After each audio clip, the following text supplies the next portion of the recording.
Quem pagaria para ir em uma montanha-russa como essa? Levanta a mão. Vários de nós pagaríamos para não ir numa montanha-russa assim, né? E tem Photoshop aqui, tá? Só para você não ir caçar no Google a montanha-russa que não existe.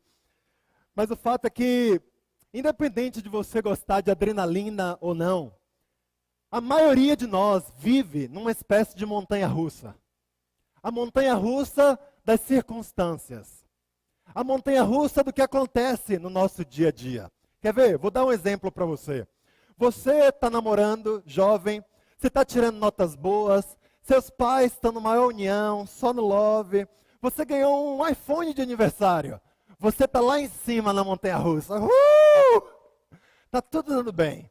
Ou então, seus filhos estão te obedecendo, você está crescendo no trabalho, você perdeu 3 quilos ainda no último mês, você está se sentindo só, você está lá em cima. Mas aí quer ver como a gente pode ir lá para baixo, rapidinho? Sua namorada termina o namoro com você. A professora começa a dar uma matéria que você não entende nada e suas notas despencam. Seus pais começam a brigar e seu iPhone cai no chão, espatifa. Aí você está lá embaixo, na montanha-russa. Tudo está dando errado. As emoções estão te pegando. Ou então você começa a brigar com sua esposa. Seu chefe muda e começa a te infernizar a vida. Aqueles 3 quilos que você tinha perdido voltam, acompanhado de outros 5. E você se sente péssimo. E assim caminha a maioria de nós. A gente sobe e a gente desce. A gente dá loops e a gente fica desesperado. Será que existe uma maneira da gente sair dessa montanha-russa, das circunstâncias? Será que existe uma maneira que a gente pode viver nossas vidas que não depende do que acontece ao nosso redor, das circunstâncias que nos rodeiam? Eu acredito que existe. E nós vamos ler uma carta que Paulo escreveu, que nos dá o segredo de nós sairmos dessa montanha-russa das circunstâncias. Mas vamos fazer uma oração antes. Pai, muito obrigado, porque o Senhor nos ama tanto. O Senhor tem estado ao nosso lado, o Senhor tem nos acompanhado. O Senhor, sem dúvida, tem nos orientado e nos dado a maneira como vivermos nossa vida de maneira realmente completa. Pai, nos ajuda a nos apegarmos a esses princípios que vamos estudar hoje.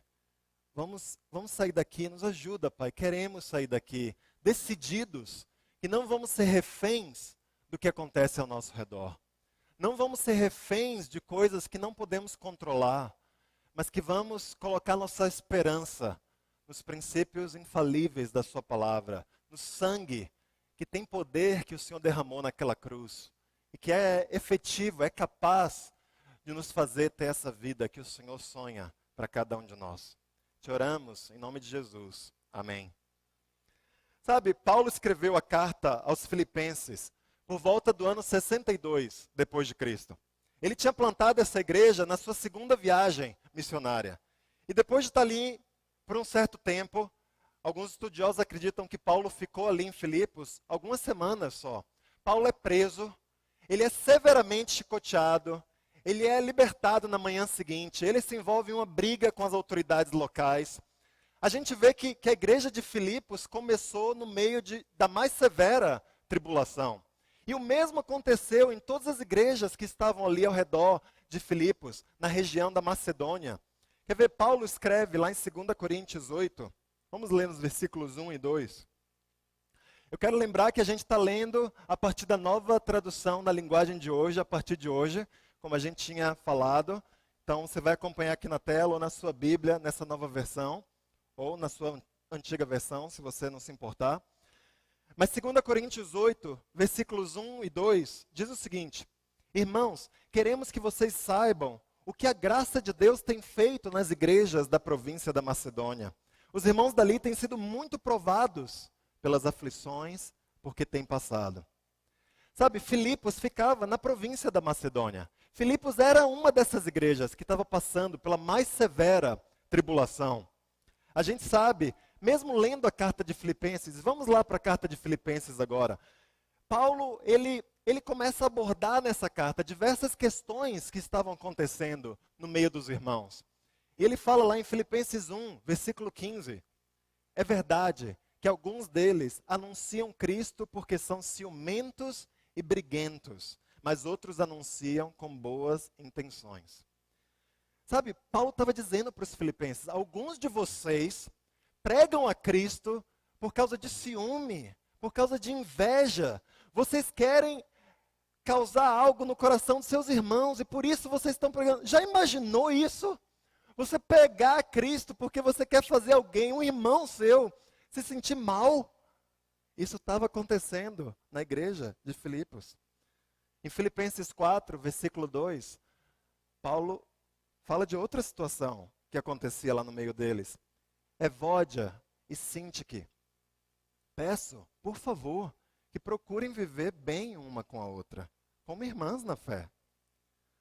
Algumas das irmãs da igreja aparentemente não estavam se dando bem uma com a outra. E todo mundo sabia, porque essa carta é escrita para a comunidade dos filipenses, para toda a igreja. Já imaginou um apóstolo dizendo, Marcelo, Joca, tratem de se dar bem um com o outro, porque as coisas estão mal e está todo mundo vendo vocês não se bicando um com o outro. Sabe, as circunstâncias, havia problemas aqui no meio dos filipenses. As circunstâncias talvez não estivessem muito favoráveis para eles. Talvez eles estivessem lá no baixo da montanha-russa. E Paulo, ele começa então a ensinar para esses irmãos. Eu quero dar princípios para vocês, de como vocês podem sair dessa situação, de como vocês podem viver suas vidas baseadas em princípios eternos e que funcionam de verdade. E hoje vamos falar de alguns desses princípios. O primeiro deles, Paulo ensina aos irmãos a focarem no que Deus ainda vai fazer na vida deles.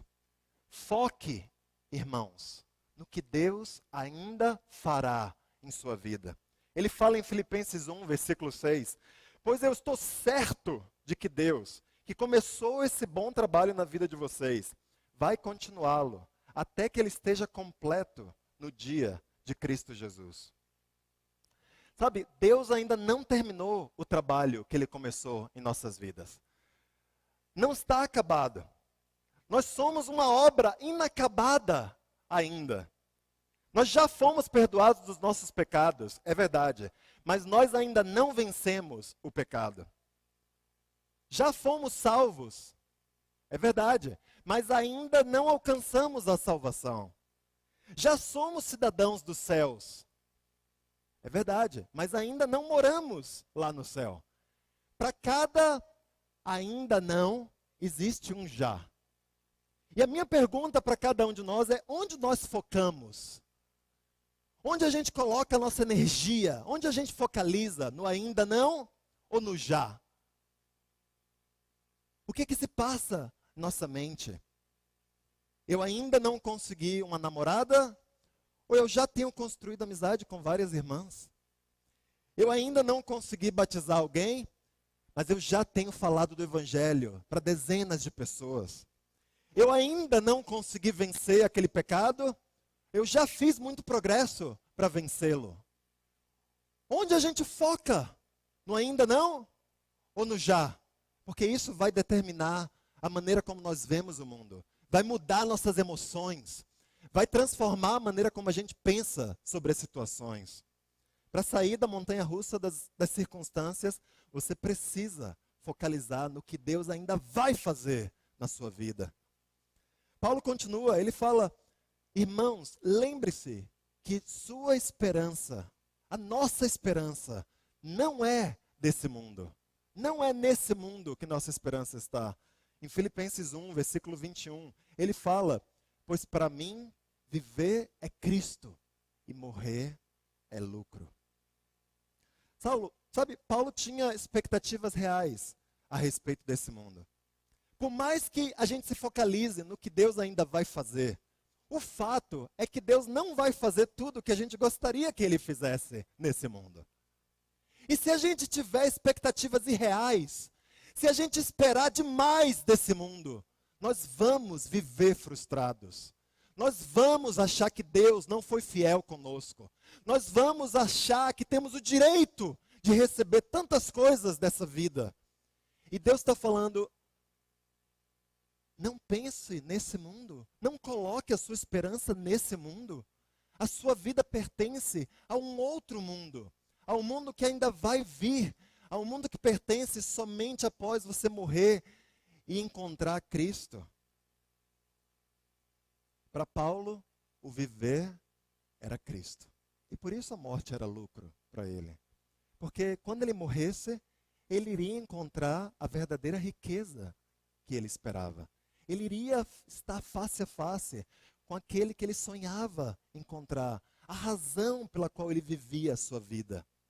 E por isso morrer é lucro para cada um de nós que temos a mesma esperança que Paulo. Para Paulo, o viver era Cristo. Ele era a razão pela qual o coração de Paulo batia. O que ele desejava de verdade era isso mesmo, morrer e estar com Cristo. Quando ele morresse, ele concretizaria a sua esperança. Era tudo pelo qual Paulo trabalhava. Era o que fazia Paulo esperar. Era o que dava esperança para Paulo, morrer e encontrar a Jesus.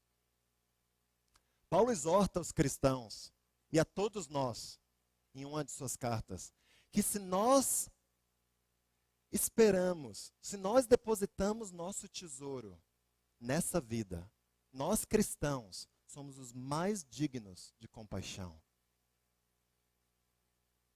A gente se dá conta do que isso significa, irmãos?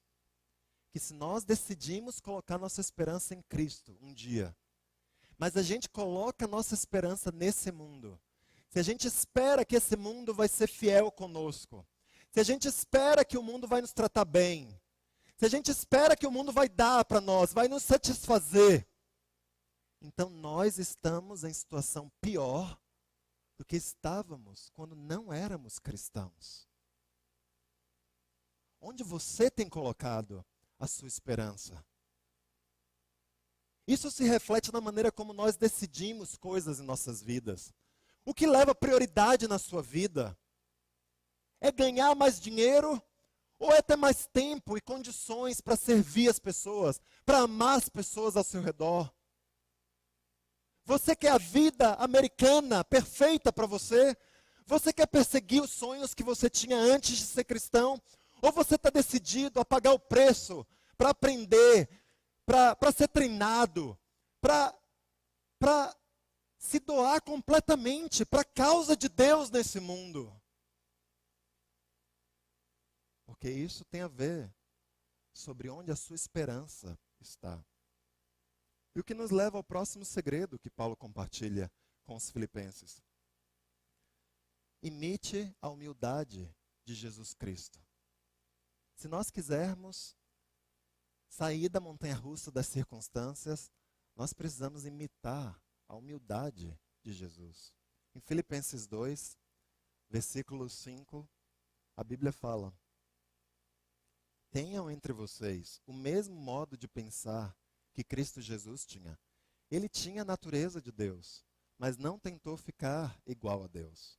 Pelo contrário, ele abriu mão de tudo o que era seu e tomou a natureza de servo. Sabe, irmãos, nós precisamos admitir que a chave da felicidade, ela não está lá no fundo, no fundo, no fundo do nosso coração.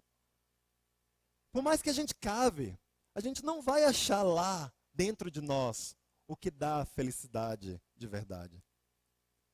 Até Jesus, que era o homem perfeito, ele não encontrou dentro de si mesmo a chave para a felicidade. A Bíblia fala que ele se esvaziou de si mesmo. Até Jesus entendeu que sua natureza era corrompida e que se ele quisesse encontrar Deus e servir a Deus de forma perfeita, como ele o fez, ele precisava esvaziar-se da natureza humana. A gente está falando sobre o Filho de Deus. E nós? Quanto mais nós não vamos precisar nos esvaziar de nós mesmos para a gente encontrar a felicidade verdadeira. Sabe, o caminho para a humildade é um dos caminhos mais difíceis para o trilhão, para o cristão trilhar. A gente encontra diversos perigos, diversas ilusões no caminho rumo à humildade. A gente encontra o perigo da falsa humildade, que é que nem aquele autor que escreve um livro dizendo: humildade, como eu a encontrei? Ou então, é cheio do perigo de achar que nossos dons, e nós somos melhores uns que os outros. Winston Churchill, que foi o primeiro-ministro da Inglaterra durante a Segunda Guerra Mundial, ele estava um dia discursando para um auditório abarrotado de gente. E um dos repórteres chegou a ele e falou: Winston, você não se sente todo para cima quando você vê tanta gente aqui para te ouvir? Ele falou: não, porque eu sei que no dia do meu funeral teria 2 vezes mais pessoas aqui. Se fosse uma multidão para me enforcar, melhor dizendo, teria 2 vezes mais gente aqui do que tem hoje. Sabe, o caminho rumo à humildade, ele tem o perigo de a gente achar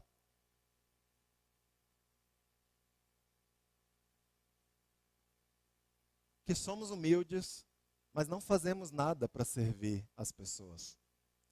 E a Bíblia é clara aqui, que se somos humildes, nós servimos as pessoas. Não existe humildade sem servidão. Não existe como você falar: uau, eu estou na busca pela humildade, e você não está fazendo coisas para ajudar pessoas ao seu redor. Como tem sido? Eu sou o Marcelo. Sou o Jorge, tá? Mas tudo bem, é um elogio para mim ser chamado de Marcelo. Como anda a nossa humildade, irmãos? Como anda a nossa servidão uns aos outros? Nós temos ajudado pessoas, nós temos ajudado não cristãos a se tornarem cristãos.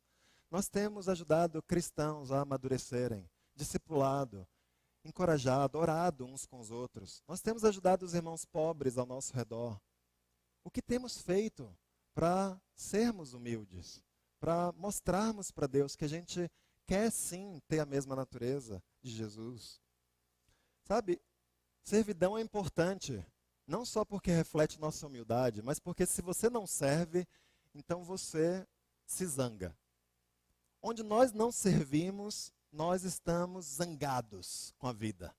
Nós estamos chateados, críticos, reclamando de algo. E zangar-se tira o seu brilho. Quando você fica zangado, você perde a luz que Deus reflete sobre você. Em Filipenses 2, versículo 14 e 15, a Bíblia fala o seguinte: façam tudo sem queixas nem discussões, para que vocês não tenham nenhuma falha ou mancha. Sejam filhos de Deus, vivendo sem nenhuma culpa, no meio de pessoas más, que não querem saber de Deus. No meio delas, vocês devem brilhar como as estrelas no céu. Sabe, se você não serve aqui na igreja, então você se zanga aqui na igreja. Você fica chateado porque a pregação é curta demais. Ou então você fica chateado quando a pregação é longa demais. Você se zanga porque quando você não vem ao culto, as pessoas ligam para você para querer saber o que aconteceu. Ou então você se zanga porque as pessoas não ligam para você para saber o que aconteceu. Se você não serve em sua casa, então você se zanga porque a comida tem sal demais, ou então não tem sabor nenhum. Se você não serve no seu trabalho, então você se zanga, porque seu chefe fica em cima de você te dando muita direção, ou então te larga e não quer saber, e não te ajuda como fazer o seu trabalho. Sabe, o Filho de Deus deve fazer as coisas sem queixas nem discussões. Reclamar é pecado. Quando nós vamos nos dar conta disso? Se você tem algo que não está te agradando, engula um sapo. Pare de reclamar. Se você tem algo que você pode fazer para melhorar, ótimo. Venha, faça, lute. Se você tem algo para falar que precisa ser falado, e você está disposto a ir junto e falar com um tom encorajador de quem quer construir junto, fale. Se você não está disposto, cale a boca. Pelo menos você não vai pecar com a reclamação. Você vai pecar se você não estiver servindo. Mas pelo menos você para de reclamar. Isso vale para a igreja, isso vale para o seu trabalho, isso vale para os seus filhos, isso vale para o seu cônjuge. Irmãos, o filho de Deus, a filha de Deus, não vive reclamando. E isso é um dos segredos para nós sairmos da montanha-russa das circunstâncias. E Paulo compartilha mais um de que eu quero falar aqui hoje. Sabe, há momentos em que precisamos simplesmente levar a vida adiante. Precisamos ir em frente e fazer o que precisa ser feito. Em Filipenses 3, nos versículos 12 e 14, Paulo diz o seguinte: não que eu já tenha obtido tudo isso, ou tenha sido aperfeiçoado, mas eu prossigo para alcançá-lo, pois para isso também fui alcançado por Cristo Jesus. Irmãos, não penso que eu mesmo já o tenha alcançado, mas uma coisa faço, esquecendo-me das coisas que ficaram para trás e avançando para as que estão adiante, prossigo para o alvo, a fim de ganhar o prêmio do chamado celestial de Deus em Cristo Jesus.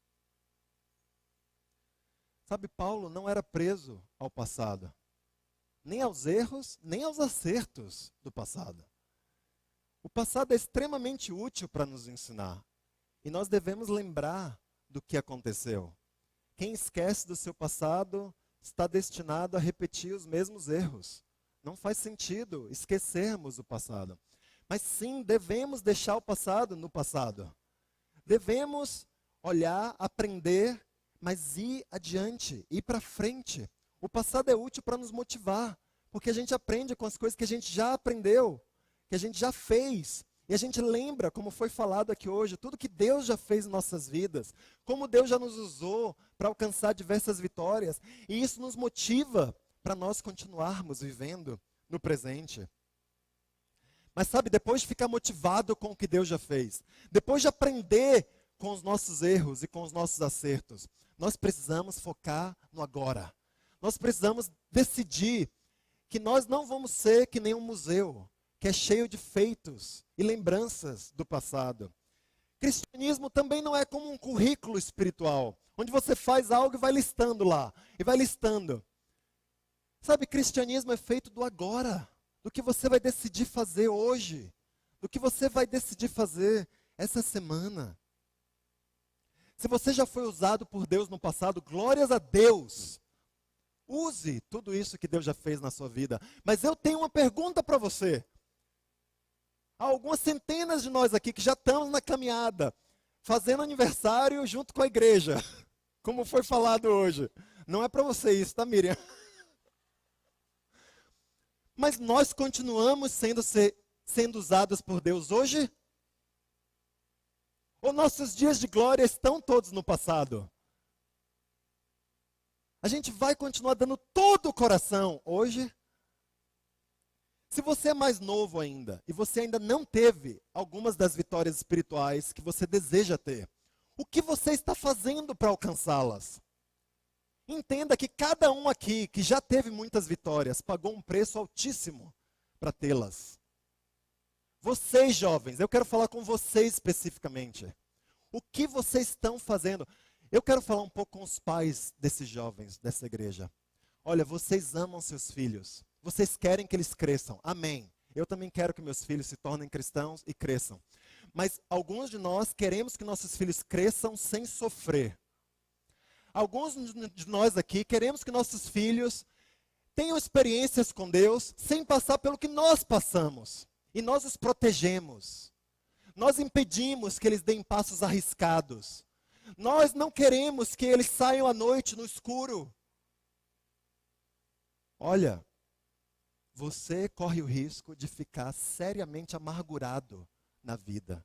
Porque quando seu filho tiver 30, 40 anos e não tiver as experiências com Deus que você teve, você vai olhar para trás e você vai chorar lágrimas. Porque talvez já vai ser tarde demais. É hora dos jovens fazerem loucuras nessa igreja, sim. É hora de alguns de vocês largarem seus empregos, sim, para serem treinados. É hora de alguns de vocês largarem a faculdade, sim, para serem treinados. É hora de alguns de vocês mudarem de casa e irem para outros lugares. Sim! E você pode pensar que radical, que doido, que sem sabedoria. Mas reflita um pouco sobre o que eu estou falando. Paulo conclui a carta dele. E ele fala, sabe, se você quer ser feliz, siga esses 5 princípios. E ele resume esses princípios em Filipenses 4, versículos 12 e 13. Eu aprendi o segredo de me sentir contente em todo lugar e em qualquer situação. Quer esteja alimentado ou com fome, quer tenha muito ou tenha pouco. Com a força que Cristo me dá, eu posso enfrentar qualquer situação. Paulo aprendeu o segredo, irmãos. Ele aprendeu como viver feliz quando as coisas estavam bem, quando as coisas estavam mal. Quando ele tinha pouco, quando ele tinha muito. Você quer ser feliz, independente das circunstâncias? Então, decida que você vai focar no que Deus ainda fará na sua vida. Que você vai lembrar que a sua esperança não é nesse mundo. Que você vai levar a vida adiante e não vai ficar focando no seu passado. Que você vai imitar a humildade de Jesus e vai lutar para ser humilde como ele foi. E que você vai lembrar que zangar-se tira o seu brilho. E isso vai fazer de você uma pessoa feliz. Sabe, se você está aqui nos visitando, se alguém te chamou para vir a esse culto, e você está se perguntando, como isso se aplica à minha vida? Eu nunca vou chegar lá. Eu quero ajudar você a entender que nenhum de nós tem isso na vida, porque nós somos bons, ou nós somos melhores uns que os outros. Cada um de nós que tem vivido essa vida feliz, é feliz porque decidiu um dia conhecer as Escrituras, ler as Escrituras, estudar a Bíblia com alguém que nos chamou para conhecer esse tesouro. Isso está ao seu alcance também. Eu quero encorajar você a sair daqui e a estudar a Bíblia com a pessoa que chamou você. Não importa se você já tem uma fé em Jesus, se você não tem fé em Jesus, decida estudar, investigar o que as Escrituras falam. E você vai ver como isso tem poder. Pode transformar até eu, até você, em uma pessoa feliz. Irmãos, vamos sair da montanha-russa, das circunstâncias, e vamos ser felizes de verdade. Vamos fazer uma oração. Pai, muito obrigado, porque o Senhor é tão bondoso conosco, e o Senhor quer nos dar essa felicidade, Pai. O Senhor sabe que esse mundo é difícil.